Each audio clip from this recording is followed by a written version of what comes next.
बंदं गुरुपद पद्म परागा सुरुचि सुभात सहज अनुराग। ज्ञान यज्ञ के लिए समर्पित जिनका जीवन सारा, उन सदगुरु श्री राम चरण में विनम्र प्रणाम हमारा, विनम्र प्रणाम हमारा। असंभवं संभव कर्तुमुद्यतं प्रचंड झंझावृतिरोध सक्षमं, युगस्य निर्माण कृते समुद्यतं परम महाकालिमुमं, परम कालिमुमं नमः। वीर माता गायत्री की ये आज हम पढ़ रहे हैं गायत्री महाविज्ञान के तृतीय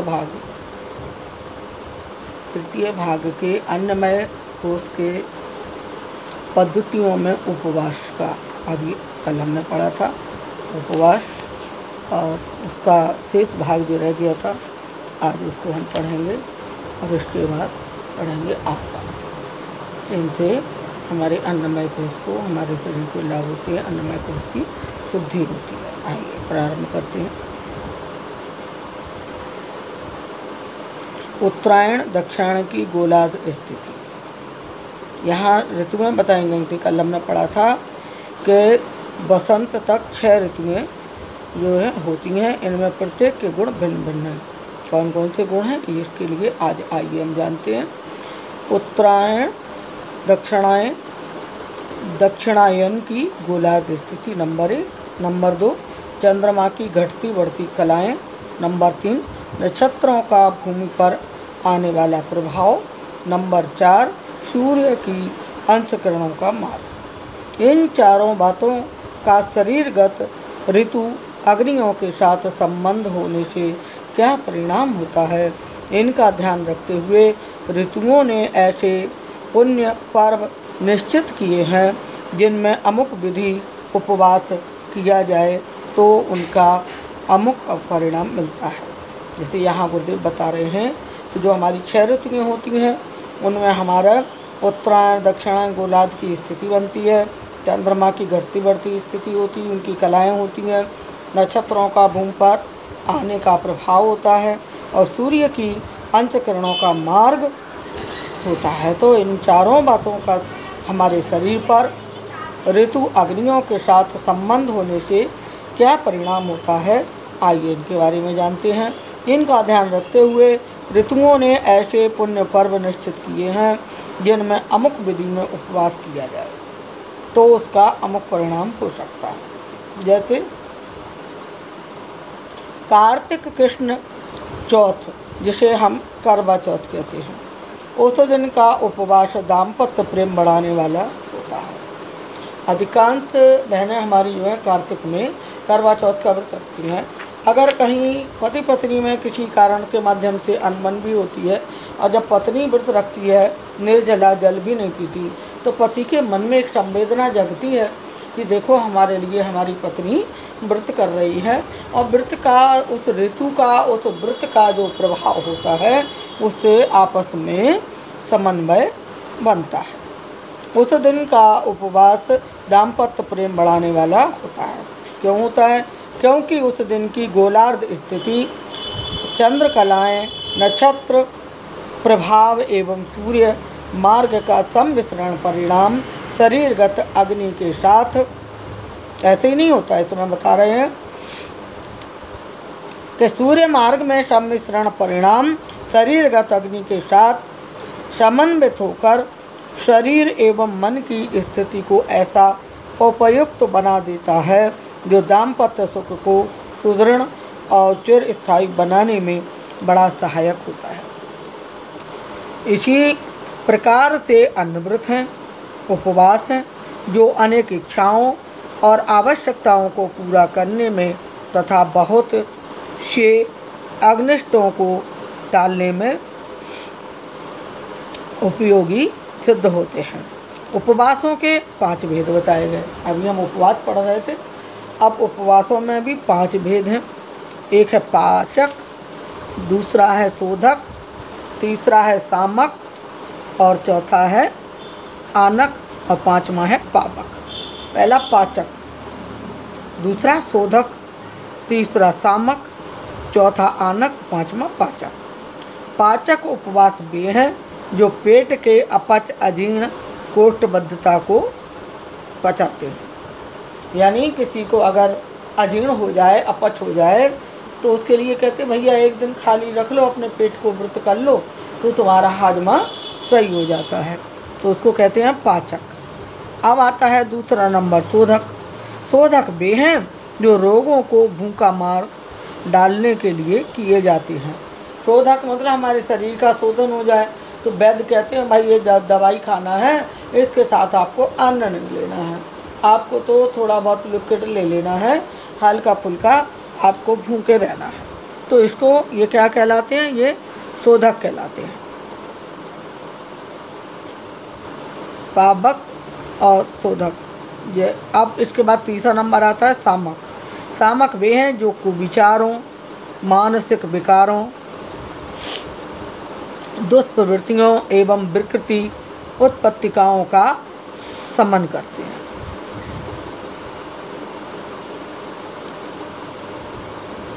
क्या करते हैं सामक?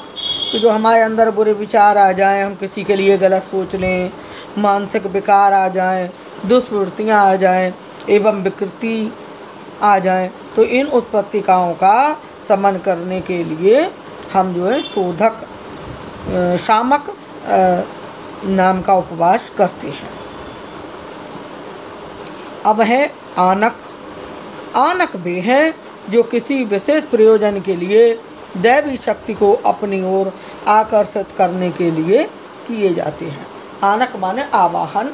हम किसी देवी देवता का जब आवाहन करते हैं, उनको बुलाते हैं, तो पहले उनके लिए हम साधना करते हैं और पहले उपवास करते हैं, फिर साधना करते हैं, उनका आवाहन करते हैं। तो इससे संकल्प लेकर हाँ कथा होती है, ये तीजा व्रत है, नवरात्रि है, हाँ इस तरह के जब हम व्रत करते हैं तो वो क्या कहलाते हैं? आनक। यानी हमने उनका आवाहन किया। अब आते हैं पावक। पावक भी हैं जो पापों के प्रायश्चित के लिए किए जाते हैं। यानी अपने पापों को अग्नि में, पावक माने अग्नि, अग्नि में जलाने के लिए, उनका समन दमन करने के लिए पावक नाम के उपवास किए जाते हैं। हमें जो गलती हो गई तो उनका हमें प्रायश्चित करना है। अपने पापों को भूनने के, जलाने के लिए पावक नाम का उपवास हम करते हैं। आत्मिक और मानसिक स्थिति के अनुरूप कौन सा उपवास उपयुक्त होगा और उसके क्या नियम उपनियम होने चाहिए, इसका निर्णय करने के लिए सूक्ष्म विवेचन की आवश्यकता है। यानी जे हम किसी जानकार, जैसे अपने गुरु, अपने ऋषि, परम पूज्य गुरुदेव, वंदनीय माता जी, इन सबके सानिध्य में इनसे जानकार, इनसे सलाह लेकर हम ऐसे व्रत करें, क्योंकि हमें इसकी जानकारी नहीं होती है, तो इसमें सूक्ष्म विवेचन की आवश्यकता है। साधक का अन्नमय कोश किस स्थिति में है? अब गुरुदेव कह रहे हैं कि ये जानना आवश्यक है कि साधक का अन्नमय कोश किस स्थिति में है, उसकी कौन उत्पत्तिकाएँ विकृत हो रही हैं, किस उत्तेजित संस्थान को शांत करने एवं किस मर्म स्थल को सतेज करने की आवश्यकता है, यह देखकर निर्णय लिया जाना चाहिए कि कौन व्यक्ति किस प्रकार का उपवास करे और कब करे। यानी उन्होंने कहा कि बहुत अच्छी बात कही है कि अन्नमय कोश का पहले जानने की किस स्थिति में है और कौन सी उत्पत्तिकाएँ विकृत हो रही हैं, किस उत्तेजित संस्थान को शांत करने की और किस मर्म स्थल को सतेज करने की आवश्यकता है, यह सब देखकर निर्णय किया जाए कि कौन से व्यक्ति को कौन सा उपवास और कब करना चाहिए। 3 बातें इन्होंने बताई हैं, कौन सा उपवास और किस व्यक्ति को कौन सा और कब करना चाहिए। पाचक उपवास में तब तक भोजन छोड़ देना चाहिए जब तक कि कड़ाके की भूख न लगे। पाचक यानी पचने वाला उपवास, कि जब पेट में जब तक ये नहीं लगे कि अब हमें भूख से रहा नहीं जा रहा है, तब तक उपवास करें। और जब बहुत ही ज़्यादा स्थिति हो जाए कि नहीं अब हमसे भूख नहीं सध रही है, तब हम उसको भोजन को करें। तो पाचक उपवास में तब तक भोजन छोड़ देना चाहिए जब तक कि कड़ाके की भूख न लगे। एक बार का 1 दिन का या 2 दिन का आहार छोड़ देने से आमतौर पर कब्ज पक जाता है। यहाँ गुरुदेव कह रहे हैं इसमें ज़्यादा नहीं करना है, 1 दिन का या 2 दिन का, और इसमें हमारे शरीर की शुद्धि हो जाती है। ये हमारा पाचक उपवास कहलाता है। कब्ज पक जाता है और पाचक उपवास में सहायता देने के लिए हम क्या लें इस व्रत में? नींबू का रस लें, जल लें एवं किसी पाचक औषधि का सेवन किया जा सकता है। लिक्विड ही लेना है। शोधक उपवासों के साथ विश्राम आवश्यक है। शोधक उपवास जो बताए गए हैं, अभी हमने ऊपर पढ़ा, दूसरे नंबर का शोधक उपवास जो है उसमें कहते हैं कि बिल्कुल भी भोजन नहीं लेना, तो इसमें विश्राम की आवश्यकता है। यह लगातार तब तक चलते हैं जब तक रोगी खतरनाक स्थिति को पार न कर ले। यानी कि रोगी अगर खतरनाक स्थिति है, उसकी स्थिति सुदृढ़ नहीं हो जाए, तब तक उसको एकदम स्वल्प आहार, बिल्कुल आहार के नाम पर लिक्विड ही देना, हल्का देना है। और उसको क्या देना है? औंटा कर ठंडा किया हुआ पानी, यानी खौला हुआ उबला हुआ पानी। जब 1 किलो का आधा किलो पानी रह जाए, ऐसा पानी उनको उपवासों में एकमात्र अवलंबन होता है, केवल उनको उबला जल ही दिया जाता है शोधक में, क्योंकि उसमें तो आत्मा का, शरीर का शोधन होना है। अब तीसरा है सामक। तो सामक में क्या है? उपवास में हम दूध ले सकते हैं, छाछ, फलों का रस आदि पतले, रसीले, हल्के पदार्थों से के आधार पर हम चलते हैं। इन उपवासों में स्वाध्याय, आत्मचिंतन, यानी उन्हें ये कहा कि केवल उपवास अकेला नहीं करना है। उपवास में नहीं, उन्हें पेट के तो भूखे हैं, पर मन में जो है वो विचार चल रहे हैं, भावनाएं दूषित हो रही हैं, तो वो उपवास नहीं माना जाएगा। तो उन्होंने कहा कि जब उपवास करें तो उस समय आप स्वाध्याय करें, आत्मचिंतन करें, एकांत सेवन करें, यानी कि 4 लोगों में हा हा ही हू कर रहे, ये नहीं करना है। मौन व्रत रहें, मौन जप करें, ध्यान करें, पूजा करें, प्रार्थना करें। इतनी चीज़ें इन्होंने बताई हैं कि हमें आत्मचिंतन, जब हम अकेले होंगे और जब हम एकाग्र होकर बैठेंगे, तब हम अपने अंदर झांकेंगे, अपनी आत्मा का अवलोकन करेंगे, चिंतन करेंगे कि हमारे अंदर कौन कौन से विकार हैं, कौन कौन सी खराबियाँ हैं। तो हमें ये करना है। जब एकांत में होंगे तभी आत्मचिंतन हो पाएगा। और एकांत में भी हम मौन रहेंगे, यानी कि मोबाइल चला रहे हैं, कुछ भी बोल रहे हैं, तो मौन रहने से बहुत शक्ति प्राप्त होती है। जप करें, मन ही मन जप करें, ध्यान करें, पूजा प्रार्थना करें आदि करें। आत्मशुद्धि के उपचार भी साथ में होने चाहिए। यानी हमने व्रत किया तो शरीर शुद्धि तो हो गई, लेकिन आत्मशुद्धि के लिए गुरुदेव ने कहा आत्मचिंतन करना, एकांत सेवन करना, मौन व्रत रहना, जप करना, पूजा करना, प्रार्थना करना। इससे क्या होगा? हमारी आत्मा की शुद्धि होगी। जब आत्मा की शुद्धि होगी तो हमारे अन्नमय कोश की भी शुद्धि होगी। आनक। उपवास में सूर्य की किरणों द्वारा अभीष्ट दैवी शक्ति का आवाहन करना चाहिए। जब हम आनक व्रत करें तो सूर्य की किरणों, यानी जब सूर्य भगवान उदय हो जाएं तो उनकी किरणों द्वारा अभीष्ट दैवी शक्ति का आवाहन करें। सूर्य की सप्तवर्ण किरणों में राहु केतु को छोड़कर अन्य 7 ग्रहों की रश्मियाँ सम्मिलित होती हैं। इसमें सूर्य का ध्यान बताया गया है।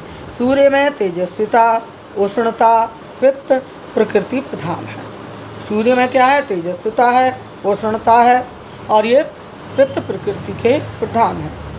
अब चंद्रमा का ध्यान करना है तो चंद्रमा में शीतलता, शांतिदायक, उज्ज्वल, कीर्तिकारक, ये 4 गुण चंद्रमा में है। जब चंद्रमा का ध्यान करें तो ध्यान करें कि जैसी चंद्रमा के अंदर शीतलता है।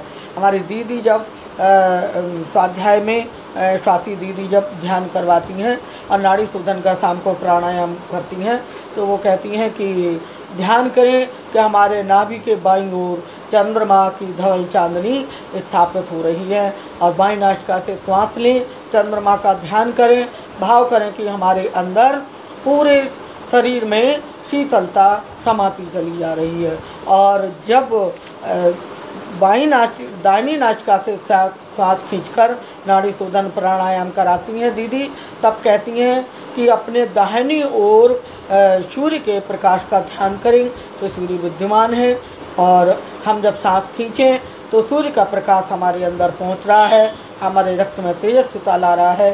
श्रद्धेय प्रणव पांडे जी डॉक्टर साहब भी, हमारे आदरणीय डॉक्टर साहब भी इसी तरह का नाड़ी शोधन प्राणायाम प्रातःकाल करवाते हैं ध्यान में। और फिर कहते हैं कि 3 बार इस नासिका से करें, 3 बार बाईं से लें और जितनी देर सांस को खींचें उतनी देर अंदर रोकें और उतनी देर बाहर निकालें और उतनी देर बाहर रोकें। इस प्रकार से 3 बार बाईं नासिका से, 3 बार दाहिनी नासिका से, फिर दोनों नासिका से श्वास लें और मुख से छोड़ें।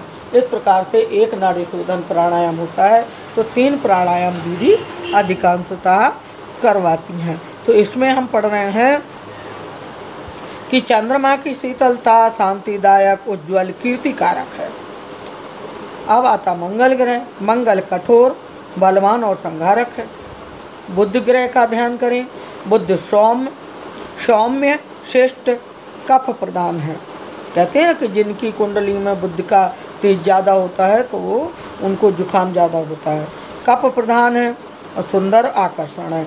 जिनकी कुंडली में बुध प्रधान होता है वो सुंदर होते हैं, आकर्षक भी होते हैं। अब आता है गुरु का नंबर। तो गुरु का ध्यान करें। गुरु विद्या, बुद्धि, धन, सूक्ष्मदर्शिता, शासन, न्याय, राज्य का प्रतीक है, राज्य के अधिष्ठाता है। गुरु हमें विद्या देते हैं, बुद्धि देते हैं, धन देते हैं और सूक्ष्मदर्शिता यानी अंदर से हमें जानने की, परखने की, देखने की सूक्ष्मदर्शिता यानी दृष्टि प्रदान करते हैं। शासन, गुरुजी हमें अनुशासन में रहना सिखाते हैं, न्याय प्रिय बनाते हैं और राज्य के यानी न्याय प्रिय राज्य के वे अधिकारी हैं, अधिष्ठाता हैं। अब आता है शुक्र भगवान का, शुक्र ग्रह का। तो शुक्र ग्रह क्या है? ये बात प्रधान है, चंचल है, उत्पादक हैं, कूटनीति है। जिनकी कुंडली में शुक्र ग्रह प्रबल है उनके शरीर में बात रोग होता है, वो चंचल प्रवृत्ति के होते हैं। उत्पादक यानी वो जो बिजनेस व्यापार करते हैं तो वो भी करते हैं और कूटनीतिज्ञ होते हैं जिनकी शुक्र जिनकी कुंडली में विशेष होता है। अब आते हैं शनि महाराज।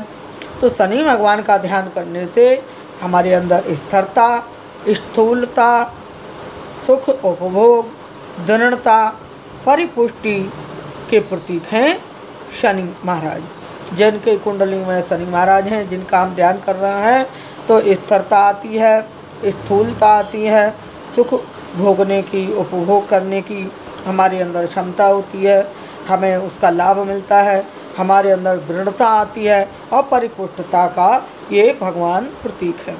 जिस गुण की आवश्यकता हो उसके यहाँ इतने ग्रह बताए हैं और आगे गुरुदेव बता रहे हैं कि जिस गुण की आवश्यकता हो उसके अनुरूप दैवी तत्वों को आकर्षित करने के लिए सप्ताह में उसी दिन उपवास करना चाहिए।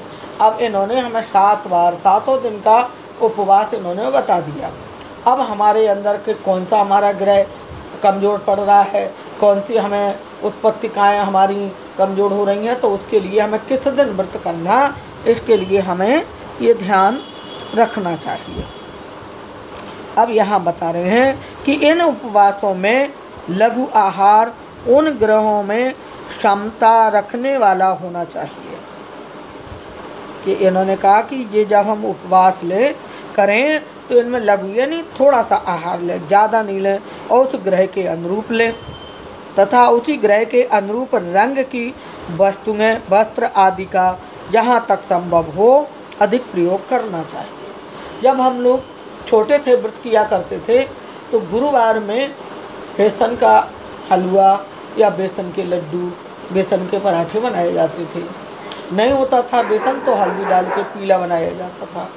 सोमवार का व्रत करते थे तो उस दिन सफ़ेद चीज़ बनती थी, पीला नहीं बनता था। इसी प्रकार गुरुवार के व्रत में पीले कपड़े पहने जाते थे, सोमवार में सफ़ेद कपड़े पहने जाते थे, शनिवार में नीले काले रंग के कपड़े पहने जाते थे। तो जब तो हम नहीं जानते थे, लेकिन आज ये पता जान पा रहे हैं कि रंगों का भी हमारे शरीर पर प्रभाव पड़ता है। अब इसमें बता रहे हैं, जैसे इस रविवार को श्वेत रंग और गाय के दूध दही का आहार उचित है। यानी रविवार में श्वेत रंग के कपड़े पहने और गाय का दूध और दही का सेवन करें। सोमवार को पीला रंग और चावल का माड़ उपयुक्त है। यानी जो चावल बनाए तो उनका जो माड़ है, चावल भी नहीं खाना है, उनका माड़ पतला सूप की तरह उसका सेवन करना है। मंगल को लाल रंग और भैंस के दूध की दही, दूध, छाछ मंगलवार को सेवन करें। बुधवार को नीले रंग के वस्त्र पहने, मंगल को लाल रंग के वस्त्र पहने, बुधवार को नीले रंग के वस्त्र पहने और खट्टे मीठे फलों का सेवन करें। गुरुवार को नारंगी वाले मीठे फल लें। गुरुवार को पीले कपड़े पहने, नारंगी, पीले, ऑरेंज, और उस दिन नारंगी रंग के जैसे एप्पल है, संतरा है, इस प्रकार के फलों का जो है सेवन करें। शुक्रवार को हरा रंग पहने और बकरी का दूध, बकरी के दूध में बहुत पौष्टिक आहार होता है, क्योंकि बकरी हर तरह की पत्ती को खाती है। वनस्पति को जब वो सेवन करती है तो उसके दूध में जो है विषैले जीवाणुओं को मारने की क्षमता और दूध की अपेक्षा अधिक होती है। तो यहाँ देखो एक दिन वो भी बताया जा रहा है कि शुक्रवार के दिन बकरी का दूध, क्योंकि जिनके शुक्र है उनको वात प्रधान है, इसलिए बकरी का दूध। बहुत अच्छी बात बता रहे हैं यहाँ कि शुक्रवार में आप हरा रंग का वस्त्र पहने, बकरी का दूध, दही और गुड़ का उपयोग आप करें, ये सही रहेगा। प्रातः काल की किरणों के सम्मुख खड़े होकर नेत्र बंद करके निर्धारित किरणों अपने में प्रवेश होने का ध्यान करने से वह शक्ति सूर्य रश्मियों द्वारा अपने में अवतरित होती है। यहाँ गुरुदेव बता रहे हैं कि जैसे ही प्रातःकाल सूर्योदय हो तो पूर्व की तरफ मुख करके, और बता रहे हैं कि सूर्य की तरफ मुख करके खड़े हो जाएं, नेत्र बंद कर लें और जो उनकी किरणें हैं उनका भाव बनाएं, तो हमारे अंदर वो किरणें हमारी सांस के द्वारा हमारे पूरे शरीर में ब्रह्मरंध्र ग्रंथि से लेकर मूलाधार तक वो जो हैं हमारे शरीर में उतरती चली जा रही हैं, हमारे शरीर में प्रवेश कर रही हैं। ऐसा हम ध्यान करें तो सूर्य की रश्मियों द्वारा अपने में अवतरित होती हैं। यानी सूर्य की रश्मियाँ, सूर्य की जो किरणें हैं वो हमारे अंदर पहुँचती हैं, जिससे हमारे शरीर को लाभ मिलता है। पावक उपवास प्रायश्चित स्वरूप किए जाते हैं। ऊपर बताया गया था पावक यानी अग्नि में अपने पापों का शमन करना, जलाना, पापों का क्षय करना, नाश करना, ये प्रायश्चित उपवास कहलाते हैं। ऐसे उपवास केवल जल लेकर ही करना चाहिए, क्योंकि हम प्रायश्चित कर रहे हैं तो उसमें हमें भोजन नहीं लेना है, केवल जल लेकर ही उपवास करना है। अपनी भूल के लिए प्रभु से सच्चे हृदय से क्षमा याचना करते हुए भविष्य में वैसी भूल न करने का भी हमें प्रण करना चाहिए कि हे प्रभु, आज हम ये व्रत कर रहे हैं और इसलिए कर रहे हैं कि हमने जो गलतियां की उसका हम प्रायश्चित करना चाहते हैं। अपनी भूल के लिए हे प्रभु, हम आपसे सच्चे हृदय से क्षमा याचना मांगते हैं और प्रार्थना करते हैं कि भविष्य में वैसी भूल हम कभी नहीं करेंगे। ऐसा हम संकल्प लेते हैं, ऐसा हम प्रण करते हैं। अपराध के लिए शारीरिक कष्ट साध्य तितिक्षा एवं शुभ कार्य के लिए इतना दान करना चाहिए। यहाँ बता रहे कि केवल व्रत ही नहीं करना है, जब हमने कोई पाप किया है, अपराध किया है, तो उसके लिए शारीरिक कष्ट तो होगा जब हम भोजन नहीं करेंगे और भगवान का ध्यान करेंगे। तो इसके बाद भी हमें क्या करना है कि अच्छे काम करना है, दूसरों की मदद करना है, दूसरों की सेवा करना है और दान पुण्य भी इसमें हमें करना है, जिससे कि पाप की व्यथा जो हमारे अंदर है वो पुण्य में बदल जाए और हमें शांति मिले। हम इतना तो करें कि पाप जितना है उसके बराबर पुण्य हम करें ताकि हमें शांति मिले। चंद्रायण व्रत बताया है कि चंद्रायण व्रत करते हैं लोग। कृच्छ चंद्रायण आदि पावक व्रतों में गिने जाते हैं। जब हमसे कुछ गलतियां हो जाती हैं तो इनके प्रायश्चित हेतु चंद्रायण व्रत पूज्य गुरुदेव ने बताया है। और चंद्रायण व्रत जो है वो यहाँ आगे उसकी बताई जाएगी व्याख्या, तो उसका वर्णन करेंगे।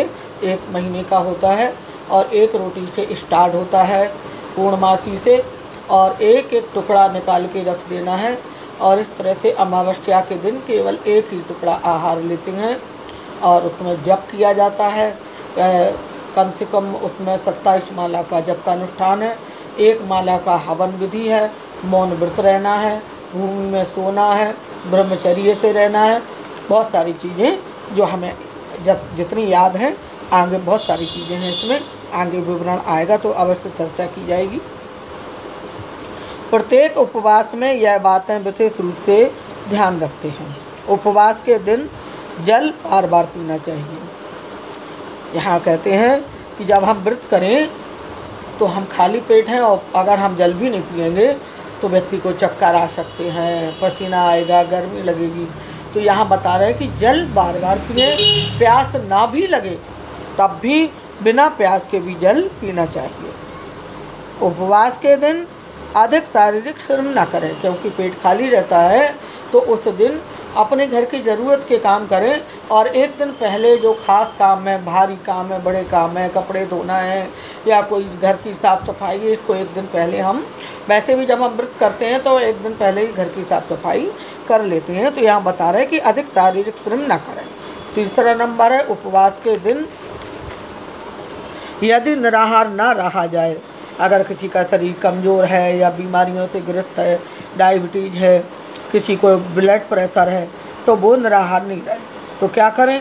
तो फिर अल्प मात्रा में रसीले पदार्थ, दूध, फल आदि ले लेना चाहिए। मिठाई, हलवा आदि गरिष्ठ पदार्थ भर पेट खा लेने से उपवास का प्रयोजन सिद्ध नहीं हो सकता। यहाँ ये वर्जित बता रहे हैं। मुझे कह रहे हैं कि अगर न सदें तो आप रसीले पदार्थ ले लें। अमरूद है, चीकू है, संतरा है, मौसम्मी है, नारंगी है इत्यादि फल, फ्रूट, दूध, दही, लस्सी, छाछ ये हम ले सकते हैं। पर हमें मिठाई और हलवा या गरिष्ठ बना लिया कि कहा कि आटे, उसका सिंगाड़े के आटे का हलवा या कुटू का इत्यादि ये चीज़ें, भारी गरिष्ठ चीज़ें नहीं लेना है। अगर ये ले ली पेट भर गया तो उपवास का प्रयोजन सिद्ध नहीं हो सकता। उपवास तोड़ने के बाद अब आती है बारी के दिन भर व्रत किया, रात में किया, अब दूसरे दिन सुबह जब हम व्रत तोड़ते हैं तो बहुत से लोग क्या करते हैं, अरे कल व्रत थे, लाओ भूख लगी और धमाधम जल्दी जल्दी बहुत सारी चीज़ें खा लेते हैं। वो बार बार खाते हैं तो जितना व्रत का लाभ नहीं मिलता उससे 2 गुना, क्योंकि पेट खाली होता, उसमें भी इतनी शक्ति नहीं होती पचाने की, तो फिर हम बीमार पड़ जाते हैं। यहाँ गुरुदेव बता रहे हैं उपवास तोड़ने के बाद हल्का शीघ्र पचने वाला आहार स्वल्प मात्रा में लेना चाहिए। उपवास समाप्त होते ही अधिक मात्रा में भोजन कर लेना हानिकारक है। उपवास के दिन अधिकांश समय आत्मचिंतन, स्वाध्याय या उपासना में लगाना चाहिए ताकि आपका मन लगा रहे और आपका जो है आत्मचिंतन करें, अच्छी किताबों का अध्ययन करें और उपासना करें, भगवान की माला करें, साधना करें। साधारण उपवास जो कि प्रत्येक गायत्री उपासक के अनुकूल होता है, रविवार के दिन होना चाहिए। उस दिन 7 ग्रहों की सम्मिलित शक्ति पृथ्वी पर आती है। अधिकांशतः देखा गया है कि गायत्री परिजन गुरुवार और रविवार का व्रत रखते हैं। तो रविवार के व्रत में विशेषता है कि 7 ग्रहों की सम्मिलित शक्ति उस दिन पृथ्वी पर आती है। जो विविध प्रयोजनों के लिए उपयोगी होती है। रविवार को प्रातःकाल स्नान करके यह संभव न हो यानी बीमार हैं तो हाथ पैर मुँह धोकर और गीले वस्त्र से अपने वस्त्र का शरीर का शुद्धिकरण करके शुद्ध वस्त्रों में सूर्य के सम्मुख मुख करके बैठना चाहिए। यानी अगर ठंड लग रही है, बीमार हो तो गर्म कपड़े में तौलिया गीली करके बदन को पोंछ लें, शुद्ध वस्त्र पहन लें और सूर्य की किरणों में बैठें और सूर्य स्नान करें। तो इसमें यहाँ ये सूर्य स्नान बताया गया है कि हमें बैठना चाहिए और एक बार खुले नेत्र बंद कर लेना चाहिए। इससे इस सूर्य के तेज पुंज रूपी समुद्र में हम स्नान कर रहे हैं ऐसा हमें भाव करना चाहिए। वह हमारे चारों ओर ओतप्रोत हो रहा है। ऐसा ध्यान करने से सविता की ब्रह्म रश्मियाँ अपने भीतर भर जाती हैं।